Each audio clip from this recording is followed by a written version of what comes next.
है दोस्तों, आज की इस वीडियो में हम लोग देखने जा रहे हैं 10वीं कक्षा के सामाजिक विज्ञान का ऐसा इम्पोर्टेंट वीवीआई ऑब्जेक्टिव क्वेश्चन जो कि आपके सेंटर परीक्षा के साथ साथ मैट्रिक के बोर्ड परीक्षा के लिए काफ़ी इंपॉर्टेंट है। तो चलिए फ्रेंड्स, बिना समय गवाए पहला क्वेश्चन का सोल्यूशन देख लेते हैं। दोस्तों, पहला क्वेश्चन ये बोला गया है कि भारत में कोयले का सर्वप्रमुख उत्पादक राज्य कौन सा है, यानी कोयला का उत्पादन करने में भारत का वह कौन ऐसा राज्य है जो सबसे आगे है। पहला ऑप्शन में दिया जाता है पश्चिम बंगाल, झारखंड, उड़ीसा और ऑप्शन डी में दिया गया है छत्तीसगढ़। तो जैसा कि आप सभी को मालूम होगा कि हमारा वीडियो सीरीज का पहला क्वेश्चन का जवाब आप सभी को वीडियो के नीचे जाकर कमेंट बॉक्स में इसका सही जवाब लिखना होता है। तो क्वेश्चन नंबर 1 का क्या सही जवाब होगा, आप जल्दी से इसी वीडियो के नीचे चले आइए और कमेंट बॉक्स में जाकर आप क्वेश्चन नंबर 1 का सही जवाब लिख सकते हैं। इसके बाद में अगला सवाल क्वेश्चन 2 में दिया गया है कि भारत का प्रथम लौह इस्पात उत्पादक उद्योग कौन सा है। तो यहाँ पे क्वेश्चन का सही जवाब ऑप्शन बी हो जाएगा, टाटा लौह और इस्पात कंपनी। उसके बाद में आइए क्वेश्चन 3 को देख लेते हैं। क्वेश्चन 3 कहता है कि स्वर्णिम चतुर्भुज संबंधित है, यानी स्वर्णिम चतुर्भुज जो है वो किससे संबंधित है। तो ये है सड़क मार्ग से। क्वेश्चन का सही जवाब ऑप्शन बी हो जाएगा, यानी स्वर्णिम चतुर्भुज का जो संबंध है वो सड़क मार्ग से है। उसके बाद में अगला सवाल क्वेश्चन 4 कहता है कि गंडक परियोजना कहाँ पे स्थित है। तो दोस्तों, क्वेश्चन 4 का सही जवाब ऑप्शन बी हो जाएगा, गंडक परियोजना जो है वो वाल्मीकि नगर में स्थित है जो पश्चिमी चंपारण में पड़ता है। उसके बाद में अगला सवाल क्वेश्चन 5 को देखिए। तो दोस्तों, क्वेश्चन 5 कह रहा है कि द्वितीय महायुद्ध के बाद यूरोप में कौन सी संस्था का उदय आर्थिक दुष्प्रभाव को समाप्त करने के लिए किया गया था। तो यहाँ पे क्वेश्चन 5 का सही जवाब ऑप्शन डी हो जाएगा, यानी यूरोपीय संघ। उसके बाद में आइए अगला सवाल क्वेश्चन 6 को देख लेते हैं। यहाँ पे क्वेश्चन 6 कर रहा है कि किसने कहा था कि मुद्रण ईश्वर की दी हुई महानतम देन है, सबसे बड़ा तोहफा है। तो यहाँ पे क्वेश्चन 6 का सही जवाब ऑप्शन बी हो जाएगा, यानी मार्टिन लूथर किंग जूनियर का कहना था कि मुद्रण जो है वो ईश्वर की दी हुई महानतम देन है, ये सबसे बड़ा तोहफा है। उसके बाद में अगला सवाल क्वेश्चन 7 को देखिए। यहाँ पे क्वेश्चन 7 जो है वो काफ़ी सिंपल है। बोला गया कि भारत में मतदाता होने के लिए न्यूनतम आयु कितनी होती है। आप तमाम छात्र एवं छात्राओं को मालूम होगा कि भारत में मतदाता होने के लिए यानी मत डालने के लिए जो कम से कम जो आयु होती है वो 18 वर्ष होती है, जो कि ऑप्शन सी में है। अतः क्वेश्चन नंबर 7 का सही जवाब ऑप्शन सी हो जाएगा। उसके बाद में अगला सवाल क्वेश्चन 8 को देखिए कि भारत में किस प्रकार के शासन प्रणाली है। तो यहाँ पे दोस्तों क्वेश्चन 8 का सही जवाब ऑप्शन बी हो जाएगा, भारत में संघीय एवं संसदीय शासन प्रणाली है। उसके बाद में अगला सवाल क्वेश्चन 9 कहता है कि संघ राज्य की विशेषता नहीं है। तो दोस्तों, संघ राज्य की जो विशेषता है ना वह है इकहरी शासन व्यवस्था, जो कि ऑप्शन सी में है। अतः क्वेश्चन नंबर 9 का सही जवाब ऑप्शन सी होगा। उसके बाद में आइए अगला सवाल क्वेश्चन 10 को देखते हैं। क्वेश्चन 10 कह रहा है कि संघ सरकार का उदाहरण है। दोस्तों याद रखिएगा, संघ सरकार का जो उदाहरण है ना वो अमेरिका है, जो कि ऑप्शन ए में है। अतः क्वेश्चन का सही जवाब ऑप्शन ए हो जाएगा। उसके बाद में आइए क्वेश्चन 11 को देख लेते हैं। यहाँ पे क्वेश्चन 11 कह रहा है कि बिहार में संपूर्ण क्रांति का नेतृत्व निम्नलिखित में से किसने किया था। दोस्तों याद रखिएगा, बिहार में संपूर्ण क्रांति का जो नेतृत्व करने वाले व्यक्ति है वो है डॉक्टर जयप्रकाश नारायण, जो कि ऑप्शन डी में है। अतः क्वेश्चन का सही जवाब ऑप्शन डी हो जाएगा। उसके बाद में अगला सवाल क्वेश्चन 12 कहता है लोकतांत्रिक व्यवस्थाओं में निम्नलिखित में से किस मुद्दे पर सफलता पाई है। तो यहाँ पे क्वेश्चन 12 का सही जवाब ऑप्शन डी हो जाएगा, यानी लोकतांत्रिक व्यवस्थाओं ने समाज की आखिरी पंक्ति में खड़े लोगों के बीच आर्थिक पैमाना कम कर दिया है, यानी क्वेश्चन का सही जवाब ऑप्शन डी हो जाएगा। उसके बाद में आइए अगला सवाल जो हिस्ट्री से लिया गया है कि काउंट काबोर को विक्टर इमैनुअल ने किस पद पे नियुक्त किया था। तो 10वीं कक्षा के हिस्ट्री में यदि आप पढ़ेंगे तो वहाँ पे आप पाएंगे कि काउंट काबोर को विक्टर इमैनुअल ने प्रधानमंत्री के पद पे नियुक्त किया था। तो यहाँ पे क्वेश्चन 13 का सही जवाब ऑप्शन सी हो जाएगा, प्रधानमंत्री। उसके बाद में अगला सवाल भी हिस्ट्री से लिया गया है और सवाल में पूछा गया है कि रक्त एवं लौह नीति का अवलंबन किसने किया था। दोस्तों याद रखिएगा, रक्त एवं लौह नीति का अवलंबन करने वाले व्यक्ति का नाम है बिस्मार्क, जो कि ऑप्शन सी में है। अतः क्वेश्चन का सही जवाब ऑप्शन सी होगा, बिस्मार्क। उसके बाद में अगला सवाल कहता है कि साम्यवादी शासन का पहला प्रयोग कहाँ हुआ था। दोस्तों याद रखिएगा, साम्यवादी शासन का पहला प्रयोग फ्रांस नहीं बल्कि रूस में हुआ था, जो कि ऑप्शन ए में है। अतः क्वेश्चन का सही जवाब ऑप्शन ए हो जाएगा। उसके बाद में अगला सवाल पूछा जाता है, बोल्शेविक क्रांति कब हुई थी। काफ़ी सिंपल सवाल है, आप तमाम छात्रों को मालूम होगा कि बोल्शेविक क्रांति नवंबर 1917 ईस्वी की क्रांति को बोल्शेविक क्रांति के नाम से जाना जाता है, जो कि ऑप्शन बी में है। अतः क्वेश्चन का सही जवाब ऑप्शन बी हो जाएगा। उसके बाद में अगला सवाल क्वेश्चन 17 यहाँ पे कह रहा है कि उपभोक्ता अधिकार दिवस कब मनाया जाता है। उपभोक्ता अधिकार दिवस जो है वो प्रत्येक 15 मार्च को मनाया जाता है, जो कि ऑप्शन बी में है। अतः क्वेश्चन का सही जवाब ऑप्शन बी हो जाएगा। और यहाँ पे 22 मार्च को बिहार दिवस या जल दिवस के रूप में मनाया जाता है। उसके बाद में सवाल पूछा जाता है, वैश्वीकरण के कितने अंग होते हैं। दोस्तों याद रखिएगा, वैश्वीकरण के 3 अंग होते हैं। वैश्वीकरण के 3 अंग होते हैं, जो कि ऑप्शन सी में है। 5 अंग होते हैं, जो कि ऑप्शन सी में है। अतः क्वेश्चन का सही जवाब यहाँ पे ऑप्शन सी हो जाएगा, 5। उसके बाद में अगला सवाल क्वेश्चन 19 कर रहा है कि कौन सी सेवा गैर सरकारी सेवा नहीं है। तो यहाँ पे 19 का सही जवाब ऑप्शन सी हो जाएगा, क्योंकि सैन्य सेवा भी सरकारी सेवा है, वित्त सेवा भी सरकारी सेवा है, रेल सेवा भी सरकारी सेवा है अभी तक। यहाँ पे मॉल सेवा एक ऐसी सेवा है जो गैर सरकारी सेवा है। उसके बाद में बोला गया है कि भारत की वित्तीय राजधानी किस शहर को कहा जाता है। पहला ऑप्शन में दिया जाता है मुंबई को, दिल्ली को, पटना को और बेंगलुरु को। दोस्तों याद रखिएगा, भारत का जो वित्तीय राजधानी है वो मुंबई शहर को कहा जाता है। तो यहाँ पे क्वेश्चन का सही जवाब ऑप्शन ए हो जाएगा। यदि आपको वीडियो पसंद आ रहा हो तो वीडियो को लाइक करने के साथ चैनल पे नए होंगे तो चैनल को जरूर सब्सक्राइब कीजिएगा, ताकि ऐसे ही आने वाली 10वीं कक्षा का सभी विषय का इंपॉर्टेंट क्वेश्चन का वीडियो आप सभी को मिल सके और आप हमारे द्वारा बनाए गए तमाम वीडियो को बारी बारी से देख सकें। अगला सवाल पूछा जाता है कि हिंद चीन में पहुंचने वाले प्रथम व्यापारी कौन थे। पहला ऑप्शन में दिया जाता है इंग्लैंड, फ्रांसीसी, पुर्तगाली और ऑप्शन डी में दिया गया है डच। तो दोस्तों याद रखिएगा कि हिंद चीन में पहुंचने वाले प्रथम व्यापारी जो थे वो पुर्तगाली थे, और भारत आने वाले भी प्रथम व्यक्ति पुर्तगाली थे। कौन थे? तो वास्को डी गामा। और कब भारत आए थे? तो 1498 ईस्वी में भारत आए थे। अगला सवाल 22 में बोला जाता है, सविनय अवज्ञा आंदोलन की शुरुआत कब हुई थी। पहला ऑप्शन 1930 में, 1935 ईस्वी में, 1920 ईस्वी में, 1942 ईस्वी में। दोस्तों याद रखिएगा, सन 1920 ईस्वी में असहयोग आंदोलन के साथ साथ पूरे भारतवर्ष में खिलाफत आंदोलन चलाया गया था। सन 1930 ईस्वी में पहला गोलमेज सम्मेलन का आयोजन भी हुआ था, और यही है 1930 जिसमें सविनय अवज्ञा आंदोलन महात्मा गांधी के नेतृत्व में नमक कानून को तोड़ने के लिए चलाया गया था। सन 1935 ईस्वी में भारतीय रिजर्व बैंक ऑफ इंडिया की स्थापना की गई थी, जो भारत का केंद्रीय बैंक भी माना जाता है।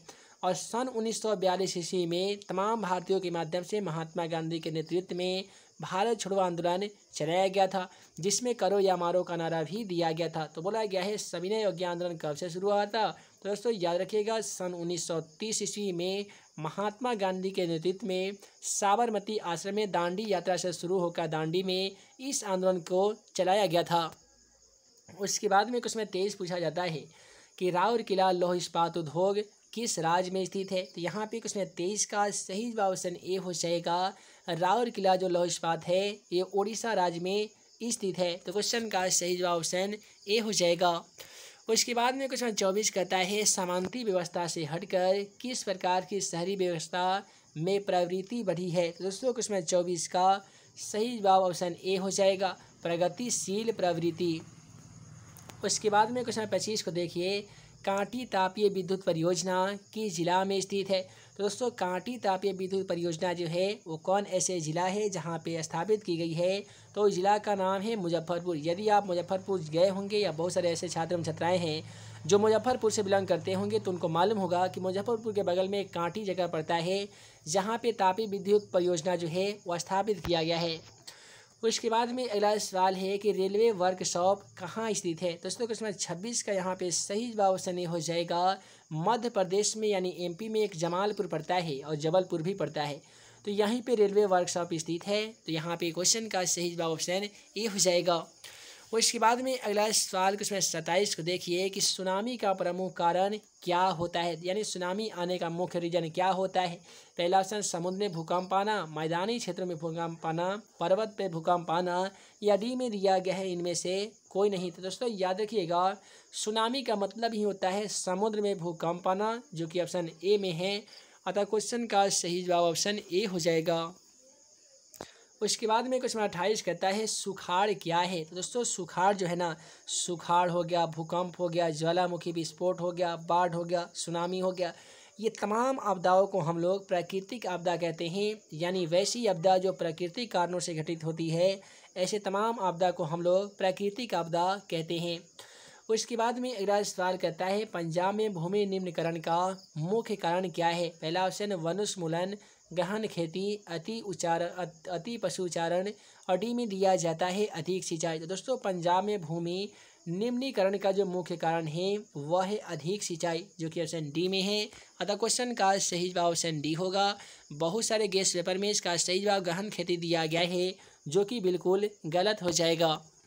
उसके बाद में बोला जाता है कि मानव शरीर में जल की मात्रा कितनी होती है। दोस्तों याद रखिएगा, एक मनुष्य के शरीर में जल की मात्रा लगभग 65% होती है, जो कि ऑप्शन सी में है। अतः क्वेश्चन का सही जवाब ऑप्शन सी हो जाएगा। उसके बाद में आइए अगला सवाल क्वेश्चन 31 को देख लेते हैं।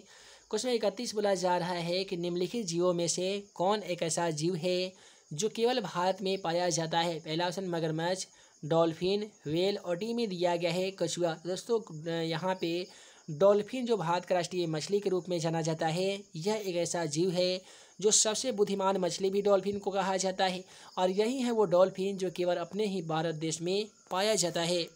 उसके बाद में अगला सवाल कहता है सीमेंट उद्योग का प्रमुख कच्चा माल कौन सा होता है। मैट्रिक एग्जाम में बहुत ही ज़्यादा बार पूछा गया क्वेश्चन के लिए 4 ऑप्शन दिए जाते हैं, चूना पत्थर, बॉक्साइट, ग्रेनाइट, और डी में दिया जाता है लौह अयस्क। तो दोस्तों याद रखिएगा, सीमेंट उद्योग का प्रमुख कच्चा जो माल है वह है चूना पत्थर।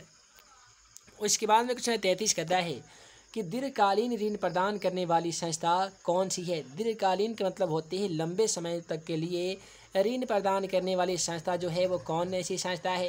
पहला ऑप्शन कृषक महाजन, भूमि विकास बैंक, प्राथमिक कृषि साख समिति, और डी में दिया गया है इनमें से कोई नहीं। तो दोस्तों यहाँ पे क्वेश्चन 33 का सही जवाब ऑप्शन बी हो जाएगा। लंबे समय के लिए जो ऋण प्रदान करने वाली संस्था है उसे भूमि विकास बैंक कहा जाता है, जो कि ऑप्शन बी में है। अतः क्वेश्चन का सही जवाब ऑप्शन बी हो जाएगा। उसके बाद में क्वेश्चन 34 को देखिए कि आर्थिक विकास का तीसरा क्षेत्र किसे माना जाता है। पहला ऑप्शन कृषि क्षेत्र को, विज्ञान क्षेत्र को, शिक्षा क्षेत्र को, या डी में दिया गया है सेवा क्षेत्र को। दोस्तों याद रखिएगा, कृषि विज्ञान का जो आर्थिक विकास है जो तीसरा क्षेत्र माना जाता है वह सेवा क्षेत्र को माना जाता है, जो कि ऑप्शन डी में है। अतः क्वेश्चन नंबर 34 का सही जवाब ऑप्शन डी हो जाएगा। अगला सवाल क्वेश्चन 35 को देखिए कि नई आर्थिक नीति में किसे सम्मिलित नहीं किया गया है, किसे सम्मिलित किया गया है। तो नई आर्थिक नीति में 3 तत्वों को सम्मिलित किया गया है, जिसको आसान भाषा में एलपीजी कहा जाता है। तो एलपीजी का मतलब लिक्विड पेट्रोलियम गैस नहीं समझिएगा। एलपीजी का यहाँ पे पूरा नाम लिबरलाइजेशन, प्रोपटाइजेशन, ग्लोबलाइजेशन होता है, जिसका हिंदी अर्थ उदारीकरण, निजीकरण और वैश्वीकरण होता है। तो ये तीनों एक ऐसी आर्थिक नीति है जिसे नई आर्थिक नीति में सम्मिलित किया गया है। अतः हम कह सकते हैं क्वेश्चन का सही जवाब ऑप्शन डी हो जाएगा, इनमें से सभी। उसके बाद में अगला सवाल क्वेश्चन 36 कहता है कि उपभोक्ता द्वारा शिकायत करने के लिए आवेदन शुल्क कितना लगता है। दोस्तों उपभोक्ता द्वारा कोई भी शिकायत को दर्ज करने के लिए आवेदन जो शुल्क है वो 1 रुपया भी नहीं लगता है। अतः क्वेश्चन का सही जवाब ऑप्शन डी होगा, इनमें से कोई नहीं। उसके बाद में क्वेश्चन 37 को देख लीजिए कि सुदूर संवेदी उपग्रह, जिसको रिमोट सेंसेटिव उपग्रह के नाम से जाना जाता है, का प्रयोग किसके लिए किया जाता है। इसके लिए भी आपको 4 ऑप्शन मैट्रिक एग्जाम पेपर में इसी प्रकार से देखने को मिलेगा। पहला रहेगा दूरसंचार के लिए, मौसम विज्ञान के बारे में जानकारी जानने के लिए, संसाधनों की खोज करने के लिए, और डी में दिया जाता है दूरदर्शन के लिए। तो दोस्तों याद रखिएगा, रिमोट सेंसेटिव उपग्रह का जो इस्तेमाल है वो संसाधनों की खोज करने के लिए किया जाता है। तो यहाँ पे क्वेश्चन का सही जवाब ऑप्शन सी हो जाएगा। उसके बाद में अगला सवाल है, निम्नलिखित में से कौन भूकंप का सर्वाधिक संवेदनशील नगर है, यानी वह कौन ऐसा नगर है जहाँ पे भूकंप की जो स्थिति है वो भयावह हमेशा देखने को मिलती है। आप सभी को मालूम होगा कि उत्तराखंड की राजधानी जो देहरादून है वह एक ऐसा जगह है जहाँ पे प्राकृतिक आपदा हमेशा कभी भी आ सकती है, एक ऐसा डर माहौल बना रहता है। तो भूकंप का सर्वाधिक संवेदनशील जो नगर है वो देहरादून है। बाकी रांची, हैदराबाद और चेन्नई ये तीनों गलत हो जाएगा। क्वेश्चन का सही जवाब ऑप्शन ए होगा देहरादून, जो कि इसका राजधानी है, तो ये है उत्तराखंड की राजधानी। उसके बाद में अगला सवाल है, निम्नलिखित में से किसे पिछड़ा राज्य कहा जाता है। पहला ऑप्शन पंजाब को, केरल को, बिहार को और डी में दिया गया है दिल्ली को। दोस्तों बहुत ही अफसोस के साथ कहना पड़ रहा है कि हमारे ही राज्य बिहार को पिछड़ा राज्य के दर्जा दिया गया है और इसे ही पिछड़ा राज्य कहा जाता है। तो यहाँ पे क्वेश्चन 39 का सही जवाब ऑप्शन सी होगा बिहार। उसके बाद में अगला सवाल क्वेश्चन 40 को देखिए कि भारत में वित्तीय वर्ष कहा जाता है। ये दोस्तों भारत का जो वित्तीय वर्ष है वो कब कब कहा जाता है। तो पहला ऑप्शन में दिया जाता है 1 जनवरी से 31 दिसंबर तक, 1 जुलाई से 30 जून तक, 1 अप्रैल से 31 मार्च तक और ऑप्शन डी में दिया जाता है 1 सितंबर से 31 अगस्त तक। दोस्तों याद रखिएगा, भारत का वित्तीय राजधानी मुंबई शहर को कहा जाता है। साथ ही भारत का जो वित्तीय वर्ष होता है वो 1 अप्रैल से 31 मार्च होता है, जो कि ऑप्शन सी में है। अतः क्वेश्चन का सही जवाब ऑप्शन सी हो जाएगा। क्वेश्चन 41 को देखिए तो आप पाएंगे यहाँ पे क्वेश्चन 41 कह रहा है कि निम्नलिखित में कौन ऐसी एक बात है जो लोकतांत्रिक व्यवस्थाओं के अनुरूप नहीं है। पहला ऑप्शन कानून की समानता, स्वतंत्र एवं निष्पक्ष चुनाव, उत्तरदायी शासन व्यवस्था और डी में दिया गया है बहुसंख्यकों का शासन। तो यहाँ पे 41 का सही जवाब ऑप्शन बी हो जाएगा, स्वतंत्र एवं निष्पक्ष चुनाव। उसके बाद में क्वेश्चन 42 को देखिए कि लोकतंत्र की सफलता निर्भर करती है। दोस्तों लोकतंत्र की जो सफलता है वो किस पे निर्भर करती है। पहला ऑप्शन नागरिकों की उदासीनता पर, नागरिकों की गैर कानूनी कार्रवाई पर, नागरिकों की विवेकपूर्ण सहभागिता पर और डी में दिया जाता है नागरिकों द्वारा अपनी जाति के हितों के लिए रक्षा पे। तो यहाँ पे लोकतंत्र की जो सफलता निर्भर करती है ना वो नागरिकों की विवेकपूर्ण सहभागिता पर निर्भर करती है, जो कि ऑप्शन सी में है। अतः क्वेश्चन का सही जवाब ऑप्शन सी होगा। उसके बाद में अगला सवाल कहता है कि क्षेत्रवाद की भावना का एक कुपरिणाम क्या है। तो यहाँ पे दोस्तों क्वेश्चन 43 का काफ़ी सिंपल जवाब है। पहला ऑप्शन में दिया जाता है अपने क्षेत्र से लगाव, राष्ट्रहित, राष्ट्रीय एकता और डी में दिया जाता है अलगाववाद, जो कि ऑप्शन डी में है। अतः क्वेश्चन का सही जवाब ऑप्शन डी होगा। क्षेत्रवाद की भावना का एक कुपरिणाम क्या है, तो अलगाववाद है। अगला सवाल बोला गया है कोयला है। आप तमाम छात्रों को मालूम होगा कोयला एक अनवीकरणीय संसाधन है, जो कि ऑप्शन ए में है। अतः क्वेश्चन का सही जवाब ऑप्शन ए हो जाएगा। है दोस्तों, अनवीकरणीय संसाधन किसे कहते हैं, तो वैसे संसाधन जिसे हम पुनः उपयोग में नहीं ला सकते हैं, जो प्रकृति के माध्यम से बनाई जाती है, जिसे इंसान स्वयं खुद नहीं बना सकता है, ऐसे तमाम संसाधनों को हम लोग प्राकृतिक संसाधन कहते हैं और इसी को ही हम लोग अनवीकरणीय संसाधन भी कहते हैं। एग्जाम्पल के तौर पे यहाँ पे कोयला हो गया, पेट्रोल हो गया, डीजल, केरोसिन तेल, ये तमाम के तमाम संसाधन अनवीकरणीय संसाधन कहलाते हैं। उसके बाद में क्वेश्चन 45 को देखिए कि भूस्खलन है। दोस्तों भूस्खलन का मतलब होता है मिट्टी का कटना। तो मिट्टी का कटना यानी भूस्खलन किस प्रकार की आपदा है। पहले ऑप्शन में दिया गया प्राकृतिक आपदा, मानवीय आपदा, सामान्य आपदा और ऑप्शन डी में दिया गया है इनमें से कोई नहीं। तो आप तमाम छात्रों को मालूम होगा कि भूस्खलन यानी मिट्टी का जो कटाव है ये इंसान की गलतियों के कारण नहीं होता है, ये प्रकृति के माध्यम से होता है। अतः हम कह सकते हैं भूकंप, बाढ़, सुनामी के जैसा भूस्खलन भी एक प्राकृतिक आपदा है। उसके बाद में क्वेश्चन 46 कहता है महासागर के तली में होने वाले कंपन का परिणाम है। यानी महासागर के तल में, महासागर के सबसे निचले भाग में कंपन होता है, भूकंप आता है, उसके परिणाम स्वरूप क्या होता है। पहला ऑप्शन है हिमस्खलन, चक्रवात, सुनामी, डी में दिया गया इनमें से कोई नहीं। आप सभी को मालूम होना चाहिए कि महासागर के तली में होने वाले कंपन को सुनामी कहा जाता है, जिसकी तीव्रता की माप सुनामीटर के माध्यम से की जाती है। तो क्वेश्चन का सही जवाब ऑप्शन सी हो जाएगा, सुनामीटर। उसके बाद में अगला सवाल 47 कहता है कि पृथ्वी की सतह पर सर्वप्रथम पहुंचने वाली भूकंपीय तरंग कौन सी होती है। पहला ऑप्शन में दिया गया पी तरंग, एस तरंग, एल तरंग और डी में दिया गया है टी तरंग। तो दोस्तों यहाँ पे 47 का सही जवाब ऑप्शन ए हो जाएगा। पृथ्वी के सतह पे जो आने वाली सबसे प्रथम जो भूकंपीय तरंग होती है उसे पी तरंग कहा जाता है और सबसे जो लास्ट में आती है वो एस तरंग होता है। सबसे खतरनाक तरंग जो होता है वो पी तरंग ही होता है। अगला सवाल में बोला गया है कि सुनामी का संबंध किससे है। दोस्तों सुनामी का जो संबंध है क्या स्थल से है, समुद्र से है, आसमान से है या इनमें से कोई नहीं से। तो दोस्तों याद रखिएगा सुनामी का मुख्य कारण समुद्र में भूकंप आना होता है। तो सुनामी का संबंध किससे होगा, तो आप कह सकते हैं कि सुनामी का संबंध दोस्तों समुद्र से होगा। तो दोस्तों वीडियो लंबी ना हो जिसके कारण मैं इस वीडियो को यहीं पे एंड करता हूँ। उम्मीद है आज का यह वीडियो आप सभी को पसंद आया हो तो वीडियो को लाइक करें, अपने दोस्तों के साथ शेयर करें। ऐसे ही नए नए वीडियो पाने के लिए आप हमारे YouTube channel math and magic tips को सब्सक्राइब करना बिल्कुल ना भूलिएगा। तो है दोस्तों मैं विकी अंसारी जल्द मिलूँगा अगले वीडियो में नए वीआई क्वेश्चन के साथ। तब तक के लिए आप तमाम एवं छात्र एवं छात्राओं को वीडियो देखने के लिए बहुत बहुत धन्यवाद।